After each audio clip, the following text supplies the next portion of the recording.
ఇటు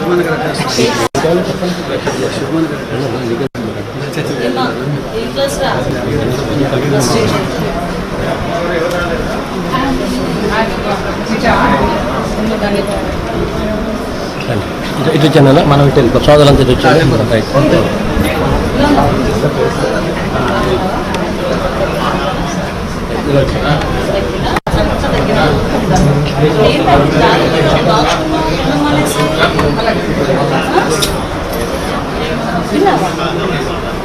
బ్రెడ్ అలాగే ఉంది, పక్కన యాపిల్ అలాగే ఉంది. ఎంత తింటే అంత తొందరగా తగ్గుతుంది. చూపు తీసుకోవాలి.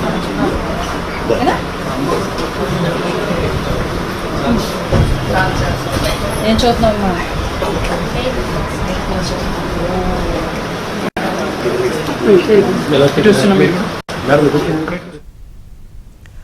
మన్యం జిల్లా కురుపాంలో పచ్చకామర్ల వ్యాధి ఆందోళన కలిగిస్తోంది.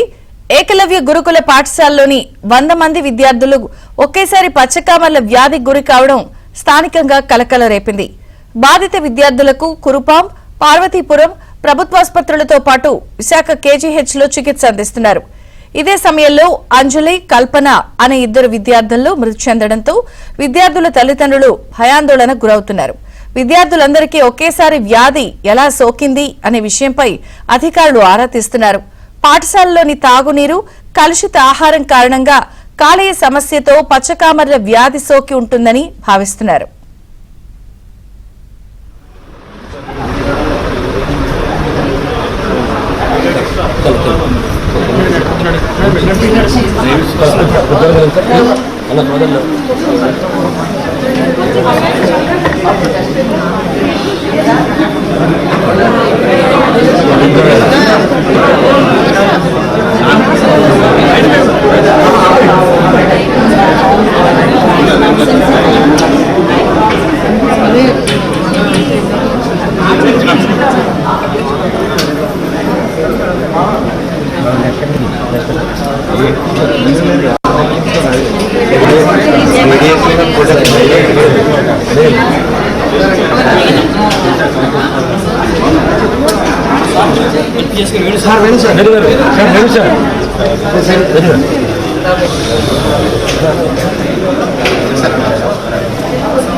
పెద్ద ఎత్తున అవుట్బ్రేక్ అవ్వడం అనేది ఎప్పుడూ లేదు. సో ఫర్దర్గా కూడా ఇన్ఫెక్షన్ స్ప్రెడ్ అవ్వకుండా తీసుకోవాల్సిన జాగ్రత్తలు, అక్కడ డీప్ క్లీనింగ్ కానివ్వండి, రాబోయే రోజులు ఇంకో 2-3 months వరకు కూడా క్యాంపస్ అంతా డీప్ క్లీనింగ్ కానివ్వండి, పంచాయతీ వాళ్ళు ఇన్వాల్వ్ చేస్తూ సో అక్కడ ఉన్న చిన్న రిపేర్స్, ఆర్ఓ ప్లాంట్ కానివ్వండి, అవన్నిటిని కూడా కొత్తది ఇన్స్టాల్ చేసి కొన్ని తీసుకోవాల్సిన జాగ్రత్తలన్నీ కూడా తీసుకోవడం జరిగింది.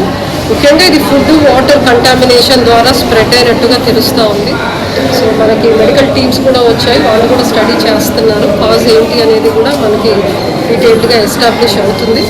సో మినిస్టర్ గారు కానివ్వండి, సో మనకి గవర్నమెంట్ నుంచి కూడా ఎప్పటికప్పటికి ఏం జరుగుతుంది, పిల్లల యొక్క కండిషన్ ఎలా ఉందని ఎప్పటికప్పుడు కూడా తెలుసుకోవడం జరుగుతుంది. ఏం జరుగుతుంది, ఆ వాటర్ ఏమైనా ప్రాబ్లమా, ఫుడ్ ప్రాబ్లమా తేల్చండి అని చెప్పి అధికారి యంత్రాంగం కూడా మేము తెలియపరిచాము. కానీ ఇంతవరకు ఫుడ్ గురించి కానీ వాటర్ గురించి కానీ చెప్పట్లేదు. నిజంగా వాస్తవంగా అక్కడ ఏం జరుగుతుంది బహిరంగ చెప్పాలి. పిల్లలకి మెరుగైన భోజనం అందించాలి. పిల్లలందరూ కూడా బాడీ చెకప్ చేయాలి. అక్కడ మొత్తం అక్కడ డార్మెంటరీ లేదు, ఒకటే పడుకోవడం అక్కడే, చదువు అక్కడే, డార్మెంటరీ లేదు, వాటర్ లేదు, తాగే వాటర్ ట్యాంక్ పాడైపోయింది. అలాగే మా పాపతో పాటు సుమారుగా ఆ పాఠశాలలో 82 మంది పైబడి ఈరోజు జాండీస్ బారిన పడి ఉన్నారు.